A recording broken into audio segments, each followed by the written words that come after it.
Hello and welcome to the Daily Millwall for Monday, the 30th of December 2024. In today's Millwall news, lo and behold, it has been confirmed by Millwall what everybody already knew, and you've got a, obviously, it's funny in a way, but also quite odd in another. Like, the club, obviously on Sunday during the game, they could have put out like a little tweet saying, Alex Neil has been confirmed as our manager. We'll provide more details on Monday. Come to millwallfc.co.uk to have a look. But no, they just said everyone already knew. It was literally announced on Sky Sports News. It was a 3-year contract. He was seen on TV at the Coventry game, sitting next to James Berylson. And the club's like, yeah, no, well, we're going to do it on Monday, so we'll do it on Monday. And here we are, doing it on Monday. Ooh, Millwall confirm Alex Neil as new head coach. Millwall Football Club is delighted to announce the arrival of Alex Neil as the Lions' new head coach. The 43-year-old joins the club on a long-term contract alongside Martin Canning, who arrives as assistant head coach. Neil, born in Bells Hill, Scotland, played for the likes of Barnsley and Hamilton Academical before stepping into management, which he did with the Scottish side before moving on to Norwich City, Preston North End, Sunderland, and most recently Stoke City. Steering the Canaries to a Sky Bet Championship player final victory over Middlesbrough in 2015, Neil and Norwich then took on the Premier League before he joined the Deepdale outfit, turning North End into a competitive championship outfit known for pushing towards the top 6. Not really. I think they're known for finishing 12th every year. They literally just safe as ours. It's like, where are they going to finish every year? You predict where they're going to finish 12th. 4 seasons and almost 200 matches in charge later, Neil departed Deepdale before arriving at the Stadium of Light in February 2022, guiding the Black Cats to a Sky Bet League One player final success ahead of switching the North East for the Potteries in August 2022. Neil left Stoke City in December 2023 and now becomes the Lions' new boss with over 300 championship matches in the dugout under his belt. Millwall chairman James Berylson said, we're excited to welcome Alex to the club. Having met with him over the last couple of weeks, I really enjoyed his passion and energy for the role. We have a clear vision and strategy at the club that Alex is aligned with, and he has some really exciting ideas of how we can progress with those objectives and ambitions together across the entire club. All our support is there for Alex, and I can't wait to see what he can do for us. I, alongside everybody at Millwall, wish him the very best as our new head coach. Millwall's director of football, Steve Gallen, added, this has been a thorough and efficient recruitment process, and we're really pleased to welcome Alex Neil as head coach. A number of factors were analysed and extensively, during this process to ensure that we appoint the right person for the role. Ultimately, Alex has an excellent track record in the Championship for results and development of young talent, as well as many other attributes that we feel confident will drive us forward as a club. Alex's hunger to take this football club to the next level was clear during the several conversations we had. He has proven methods that have worked successfully in a hugely competitive league and has exciting ideas of how he sees this team developing. And we're delighted to welcome him to Millwall, and I look forward to working closely with Alex. And we're grateful to David Livermore for taking charge of first team affairs in the interim, alongside his support staff of Adam Barrett, Andy Marshall and Kevin Nugent. David will remain at the club as part of Alex's backroom staff, whilst Kevin Nugent has returned to his position as under-21's elite development squad manager. The Scot will take charge of Millwall for the very first time when the Lions take on Oxford United at the Den on New Year's Day. Welcome on board, Alex. So there you go, getting thrown straight into it. Game in 2 days, New Year's Day game. So it's an early kickoff as well. I don't know if you knew that. It's a 1 p.m. kickoff, not a 3 p.m. kickoff, 1 p.m. kickoff. So there you go. Now, moving on to this from the South London Press, londonnewsonline.co.uk. Alex Neil is not setting any limitations on success this season after taking on the Millwall job. Alex Neil was talked about being unfazed at the prospect of picking up the reins at Millwall midway through the Championship season. The Lions confirmed the 43-year-old as their new head coach today. Neil was in attendance at their match on Sunday in 0-0 draw at Coventry City, which David Livermore took caretaker charge of. The Scots' first game will be on New Year's Day at home against Gary Rowett's Oxford United. I've been at two clubs in mid-season, Sunderland and Norwich, and both ended up promoted, Neil told Millwall TV. I'm not suggesting that this is where we're going to end up. There are some coaches, that really need a pre-season to bed in. And I'm well versed, in taking over teams during the season. It certainly is not going to be easy, and it's going to be a challenge, but I'm confident. Hopefully we pick up a little bit of form, before the end of the season. I don't like to put limitations on aspirations. I want to set the bar as high as possible. I'm not saying our aim right now is to get promotion this season, but there's a lot to be done, in that sense. But if we can have a good run, there's no reason we can't be competing for the playoffs. Well, it's going to be a gradual process. It certainly won't be wholesale changes overnight. And there are a lot of good players who've been here a number of years. And we've got a group of young players starting to emerge now. And I'm a big believer, in developing our own players. But you also need good quality senior players around to make it work. And it's getting the balance right. The next two games are probably going to be challenging, We've only got 1 day of prep before Oxford and then the same again before Sheffield Wednesday. Then there's a bit more time before the FA Cup game, and I'll be able to implement a lot more leading to that week. It's very similar to when I went into Preston, a good environment. It's not as if there's a huge problems. The team wasn't struggling. I had to go in and develop a style of play and bring some of the younger players through, and I see this as a very similar project. Neil has been out of work since being sacked by Stoke in December 2023. Oh, you do miss it. It becomes a bug you can't shake off, and I've been involved in football since 16, in a professional environment, and I'm certainly raring to go. Okay, so there you go. Will we get promoted? Like I said before in previous videos, I think the plan isn't to get promoted. The plan isn't to win games. The plan is to develop players. Winning games is secondary, which, is kind of unfortunate because then you run the risk of being relegated. Because in this division, you do need to win games.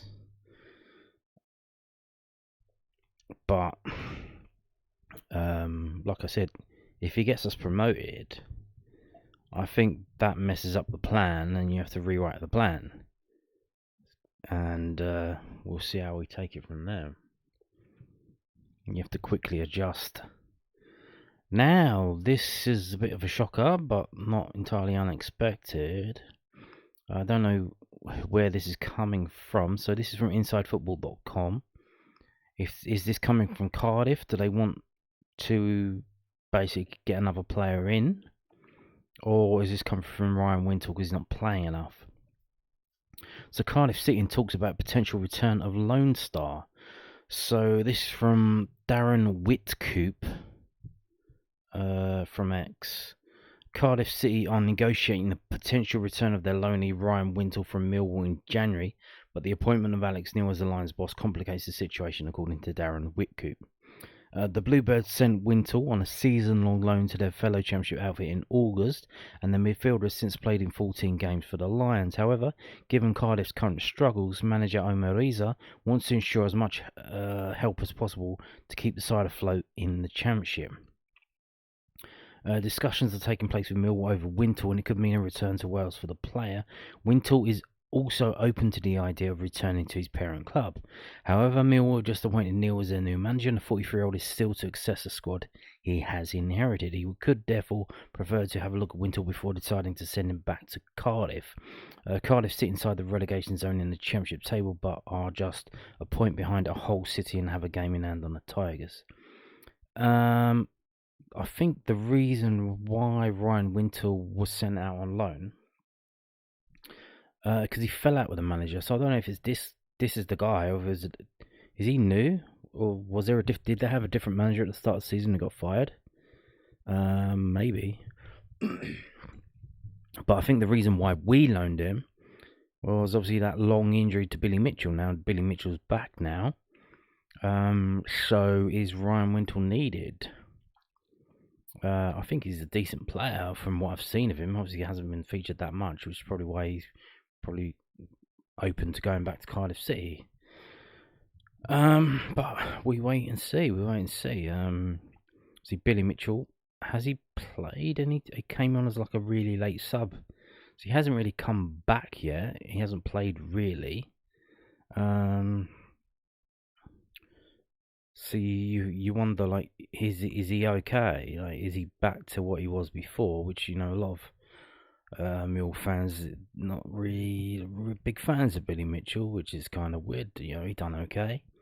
So I wonder who they would prefer, Ryan Wintle or Billy Mitchell. But then doesn't really matter because Billy Mitchell is under contract and Ryan Wintle isn't. And if we need to save some money, to spend some money, or maybe bringing in an attacking player to score some goals, because that's our problem, then why have a Ryan Wintle when you got Ryan Wintle at home, and that Ryan Wintle at home is Billy Mitchell?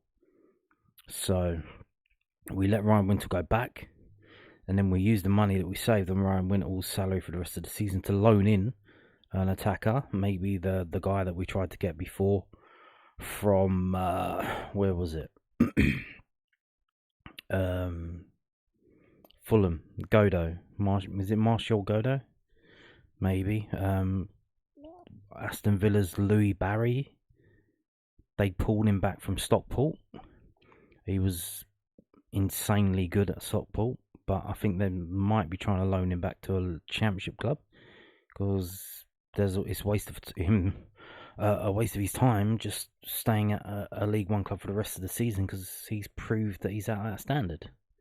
So it's like, okay, we'll get him in the Championship team, so maybe we could do that, but we wait to see. Obviously, we wait to see. But here's the thing. So you sign Alex Neil, and you would imagine Alex Neil has got some connections, but he's not doing the signings. Steve Gallen's doing the signings. So how does that work if Alex Neil tries to set up a transfer through connections that he knows, and then it has to go through Steve Gallen? We wait to see, because apparently there are rumours that the Jason Malumbi thing that might be happening in the summer, Neil Harris set that up, and then Steve Gallen said no. So that might be a sticky situation. Now, moving on to this, the lowdown on Coventry City nil, Millwall nil, defence and attack, key areas that need transfer window attention. It's a snapshot of the game. It was a fairly lacklustre first half without many significant chances. Ryan Leonard saw an early effort blocked by Jake Bidwell. Femi Aziz was denied by Coventry City Oliver Devant. As the Lions started the game, the stronger of the two sides. The Sky Blues came out with a bit more go in them at the start of the second half, with Jack Roduni only denied by the woodwork. Caretaker boss David Livell made two changes at the side that lost 2-1 at Norwich on Boxing Day. Adoma Maku started at Carrow Road, but was forced off with an injury. He was missing. George Hunneman replaced him in the starting lineup, and McQuilly Langstaff came in from Mihajlo Ivanovic up front. A sickness bug has also had an effect on the squad, keeping out the likes of Wes Harding and Luke Roberts. As has been the case in 3 games that Livermore has taken charge of, the Lions have been the better side in the first half. They created the better chances, but lacked quality and ruthlessness in the final third of the pitch, which has in many ways been the story of their season. Coventry started stronger in the second period, but Mill managed to ride that out of that period. I don't think we were the better side in the first half. I mean, I think both teams were really bad the whole game. I mean, star man George Saville. This was not a game that will live long in the memory, but Saville's midfield performance was vital in his team taking a point back home. He won 8% of the duels. He was immense in his defensive duties, producing a number of clearances either with his head or with his feet. A solid performance from the midfield general. Best moment. It was a game that lacked any quality. There was no real moment to speak of. Moan of the match. Well, exactly. There was no quality to speak of. Moan of the match. A real lack of quality from both sides. The game reminded me a lot of when those two sides met a few weeks ago. One moment of quality made the difference on that occasion as Coventry ran out 1-0 winners. You have to give credit to the two defenders. They ensured their goalkeepers were not massively tested throughout, with just 3 shots on target in the entire contest. A talking point down the pub. Where do the Lions need the strengthening January window? Alex Neil was set to be confirmed as the club's new head coach. He was in the stands at Coventry City next to Chairman James Berylson, taking a look at the team that he will be taking over. It's clear there are some areas that need to be strengthened in the window. The defence without Jay Cooper and Japhet Tanganga is a big worry. Well, yeah, I mean, we're talking about Japhet Tanganga maybe being sold, but I mean, what if he gets injured? That's even worse, because then we can't sell him, so we've got no money. And we have to play, Sean Hutchinson and Murray Wallace in defence. Oh, yeah. Sean Hutchinson has suffered a lot of injuries over the last few years, and Murray Wallace has not had a lot of game time in the same period. Although, to be fair, Murray Wallace has improved in recent games, to some extent. A centre-half will surely be on Neil's wanted list. Langstaff, Ivanovic, Tom Bradshaw and Josh Coburn have all had chances up front, but have not managed to get themselves on a decent goal-scoring run. Millwall scored just 22 goals in 23 league games this season. No team has scored fewer. Another problem Neil will need to fix. What the boss had to say, well, this is David Livermore, so a real solid point. I just felt that after the Boxing Day, a really tough game in Norwich where we went quite young with the front of the team. We tried to get after the ball a bit more and come out on the wrong side of the result there, and I just felt it was important today that we came away from there with something. The effort the lads put in playing, having just played 3 days ago, is fantastic. And I thought the shape was really, really good, and we would like to have been a bit more of an attacking threat and shown a bit more of that side of us, but to come away with a point was a good result for us. Well, it was, because that was literally what you tried to do, was you played for a point. Now, moving on to this, we're going to finish with this. Normally, the day after a game, I'll give you the stats, but I'm not going to bother with that absolute snorefest from Coventry. So this is it, the loan watch. We're going to finish with this. Henry Hearn finds the net for Hornchurch. So Millwall players are scoring goals just for other teams. Henry Hearn scored again for Hornchurch. I love that they keep using this video. This guy here, the big man, big bruv, is absolutely shocked. Look at his face. Oh my god, I can't believe it. Henry Hearn scored again for Hornchurch in the final game of 2024. The striker met Miles Weston's cross in the 50th minute of the game at Aveley to equalise in a 1-1 draw, and the effort can be seen below. Elsewhere, Kamal Grant played the full match on Sunday as Bromley drew 1-1 with Swindon Town in the Sky Bet League 2, with Dylan Adai between the sticks of Cheshire United's viral 1-1 draw at Slough Town. Why was that viral? I never heard of it. Why was it viral? What happened? I think the geezer scored a goal, didn't he? But it was the guy for Slough Town.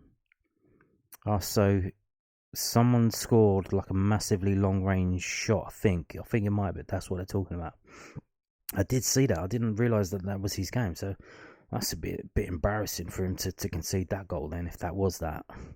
And then they talk about Zion Fleming, which he's not on loan. He's literally not on loan. Whilst Kevin Nisbet was brought on for Aberdeen's 1-0 loss at Dundee United, the winner for the Tannadice outfit coming 4 minutes into the second half stoppage time. The only lonely and festive action was Chin Ockley, who was an 83rd minute substitute in Sutton United's 3-3 draw at Barnet. Aberdeen, the wheels have come off at Aberdeen a little bit. It started was because basically I think 3 or 4 of their better players, their contracts are up at the end of the season. So okay, what do we do? They want to sell them, obviously, for as much money as they can, because they can't really afford to give them the contract that they want, because now they can get a better contract somewhere else. It's literally this might be a problem that we face in the future. Or maybe it'll go the other way, that we can't get rid of players, because although we do have this thing where we have the option, which I think is a good idea, so you don't want to sign someone on 5 years and then they can just relax because they've got guaranteed money in their pocket for 5 years. They can just sit at home eating pork pies and get big and fat. What can you do? You've signed a contract. It's done. So, but they sign these players on short-term deals because they're not sure about the money up in Scotland, and they turn out to be really, really, really good. And then they're like, we can't afford to give this guy a new contract because he's just shown how good he is, and he's getting offers thrown at him left, right and centre. So that's what happened to a number of Aberdeen players, and that's what's happened there. So we are going to have a look at this goal. And what I love about this goal, so he tells the guy, he points and tells the guy where to put it, and then he goes in. Not only does he go in, so obviously he's at non-league, he's a bit rough and tumble. He has the wherewithal to not dive in with his head. He dives in with his foot, and what that does is it prevents the goalkeeper from coming out with a two-fist smash, which might accidentally bumped into the player. No. Henry Hearn goes in, foot up, studs up. You want to come at me, bro. You want to stop this? So we're gonna have a little look at this.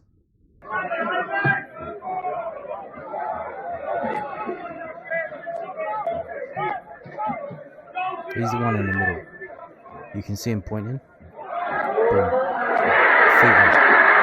You see the goalkeeper. He's gonna come at me. No. Yeah. And obviously there's some games on Wednesday the 1st of January.